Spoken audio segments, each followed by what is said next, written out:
Bismillahirrahmanirrahim. Assalamualaikum warahmatullahi wabarakatuh. Sebelumnya, terima kasih kepada Ibu dosen pengampu, Ibu Apoteker Mira Febriana, Magister Farmasi, yang telah memberikan kami dari kelompok 5 waktu untuk dapat mempresentasikan hasil kerja kami, yaitu tentang pengembangan dan penilaian obat baru. Bagian 1. Adapun anggota kelompok dari kelompok 5, yaitu yang pertama Alfiah Tahani, yang kedua Alicia Komala, yang ketiga Dinda Latifah Nisa, yang keempat Messi Imelda, yang kelima Nita Ramadhani, yang keenam saya sendiri, Rahmat Asbullah sebagai moderator, yang ketujuh Sabrina Rahel Faradillah, yang kedelapan Fiona Putri Amanda, dan yang kesembilan Yona Amelia. Baiklah, langsung saja kita masuk ke materi pertama, yaitu penemuan obat. Obat di masa lalu. Obat adalah semua zat baik kimiawi, hewani, maupun nabati yang dalam dosis layak dapat menyembuhkan, meringankan, atau mencegah penyakit dari gejala. Obat yang digunakan di masa lalu, obat yang berasal dari tanaman, dengan cara mencoba-coba. Orang di masa lalu mendapat pengalaman dengan berbagai macam daun atau akar tumbuhan untuk mengobati penyakit. Pengetahuan ini secara turun-temurun disimpan dan dikembangkan sehingga muncul ilmu pengobatan rakyat, seperti pengobatan tradisional jamu di Indonesia. Namun, tidak semua obat memulai riwayatnya sebagai obat anti penyakit. Ada pula yang awalnya digunakan sebagai alat ilmu sihir, kosmetika, atau racun untuk membunuh musuh. Contohnya ada strichin dan curare. Mulanya digunakan sebagai racun panah penduduk pribumi Afrika dan Amerika Selatan. Dan ada juga obat kanker nitrogen mustard yang semula digunakan sebagai gas racun atau mustard gas pada Perang Dunia Pertama. Selanjutnya ada obat modern.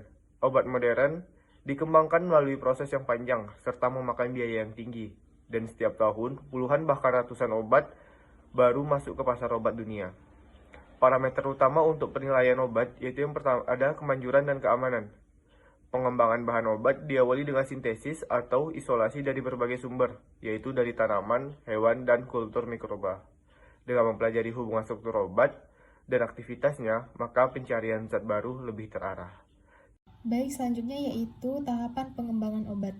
Penelitian dan pengembangan suatu obat dibagi menjadi beberapa tahapan sebagai berikut, yaitu sintesis dan screening molekul, studi pada hewan percobaan, studi pada manusia yang sehat, studi pada manusia yang sakit, studi pada manusia yang aktif dengan populasi diperbesar, dan studi lanjutan. Selanjutnya yaitu uji praklinik. Uji praklinik merupakan persyaratan uji untuk calon obat. Informasi yang diperoleh dari uji praklinik ini yaitu efek farmakologi, profil farmakokinetik, dan toksisitas calon obat. Pada mulanya yang dilakukan pada uji praklinik yaitu pengujian ikatan obat pada reseptor dengan kultur sel terisolasi atau organ terisolasi. Selanjutnya dipandang perlu menguji pada hewan utuh. Hewan yang digunakan yaitu galur tertentu dari mencit, tikus, kelinci, marmut, hamster, anjing, atau beberapa uji menggunakan primata. Selanjutnya yaitu sejarah obat. Penisilin yang merupakan antibiotik pertama dimulai dari ketidaksengajaan Alexander Fleming yang sedang melakukan penelitian terhadap bakteri Staphylococcus. Ia meninggalkan laboratorium dan lupa membersihkan cawan Petri yang berisi bakteri tersebut. Sehingga cawan Petri yang berisikan bakteri terkontaminasi oleh jamur Penicillium chrysogenum yang menyebabkan perkembangan bakteri menjadi terhambat.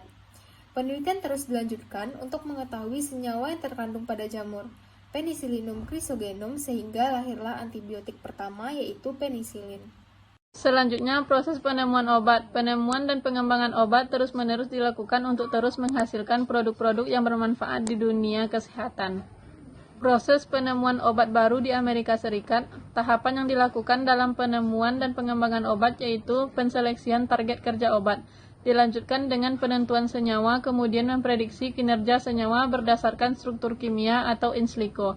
Lalu dilanjutkan dengan pengujian praklinis atau in vitro dan in vivo, dan uji klinis untuk melihat respon obat terhadap tubuh manusia. Jika tahapan pengujian telah dilalui, tahapan registrasi merupakan tahapan akhir untuk mendapatkan izin edar dari pihak yang berwenang demi memperkuat pernyataan keamanan obat.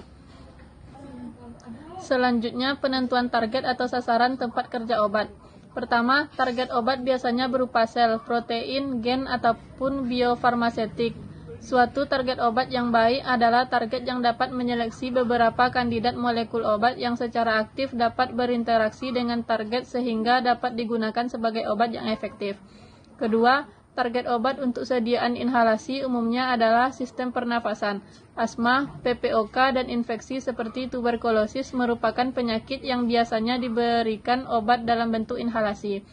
Tuberkulosis atau TB adalah suatu penyakit infeksi yang disebabkan oleh Mycobacterium tuberculosis systemis di paru-paru yang biasanya merupakan lokasi infeksi primer.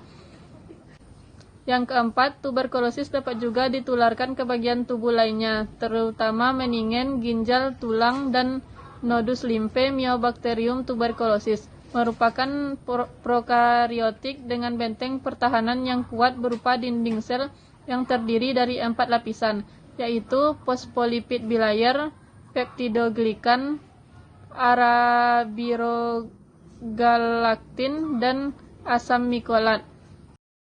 Baiklah, selanjutnya saya akan menjelaskan materi tentang penentuan target atau sasaran tempat kerja obat. Yang pertama ada screening senyawa obat. Screening dilakukan untuk mengidentifikasi senyawa yang akan bekerja di target yang akan diobati. Penentuan senyawa ini dapat dilakukan dengan melakukan sintesis ataupun isolasi dari senyawa yang dimaksud. Hasil dari prosedur screening ini disebut senyawa utama, yaitu merupakan kandidat utama untuk obat baru. Yang kedua, optimasi senyawa secara komputasi. Selanjutnya, dilakukan pendekatan senyawa secara komputasi atau in silico, salah satunya yaitu penambatan molekul secara kimiawi. Pendekatan secara kimiawi komputasi dapat digunakan untuk memprediksi aktivitas struktur, interaksi yang terjadi antara struktur dengan molekul target, atau antara sesama molekul obat. Yang ketiga, formulasi senyawa obat. Setelah mendapatkan senyawa obat yang sesuai, dibuat rancangan formula agar obat dapat dihantarkan dengan baik pada target obat. Sediaan tablet merupakan sediaan yang paling populer karena mudah dalam penanganannya dan cenderung lebih ekonomis.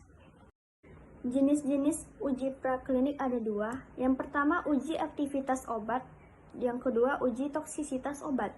Uji aktivitas obat terdiri atas uji aktivitas in vitro dan uji aktivitas in vivo. Uji toksisitas obat, yang pertama uji toksisitas umum dan yang kedua uji toksisitas khusus. Selanjutnya, uji toksisitas umum ini terdiri atas 3, uji toksisitas akut, uji toksisitas subkronik, dan uji toksisitas kronik. Selanjutnya yaitu pembagian dari uji toksisitas khusus. Yang pertama ada uji teratogenik, yang kedua ada uji karsinogenik, dan yang ketiga ada uji mutagenik. Uji aktivitas obat.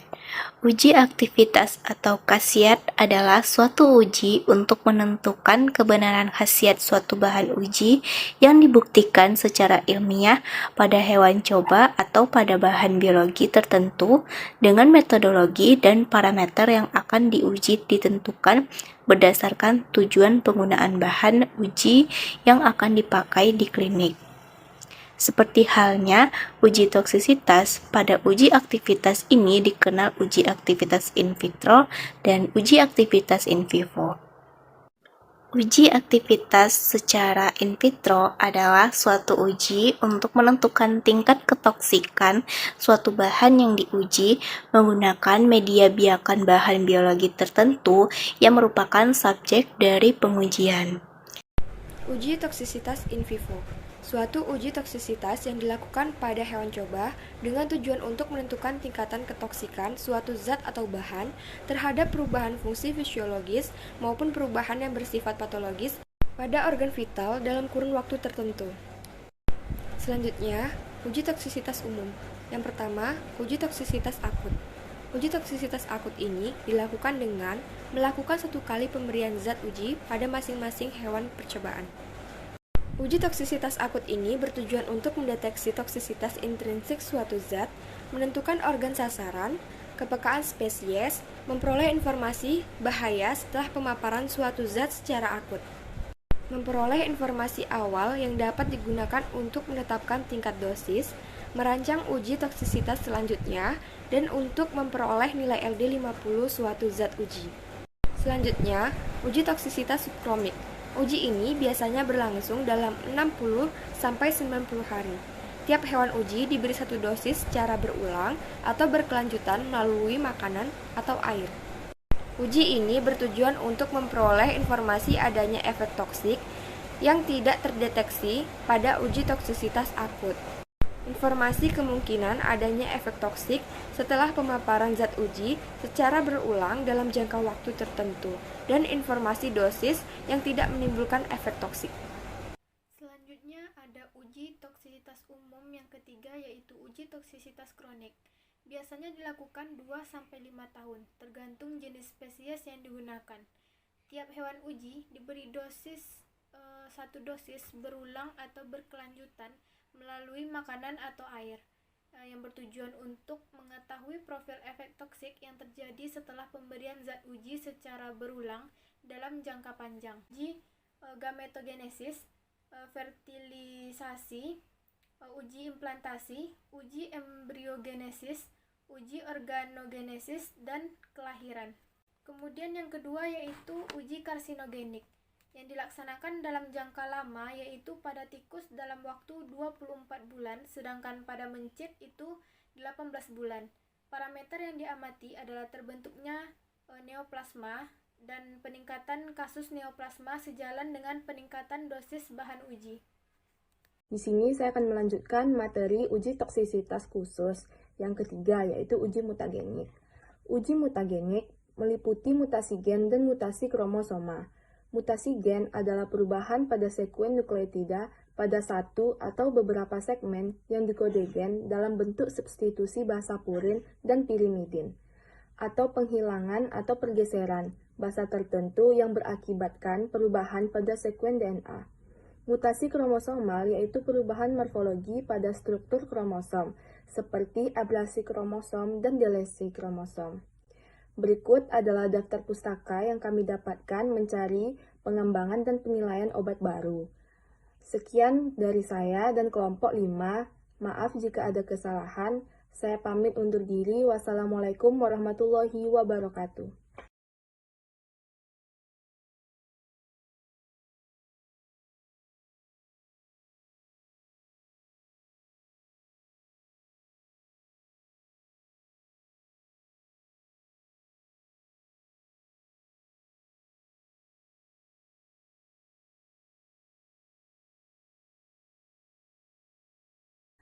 Sekian dari saya dan kelompok 5.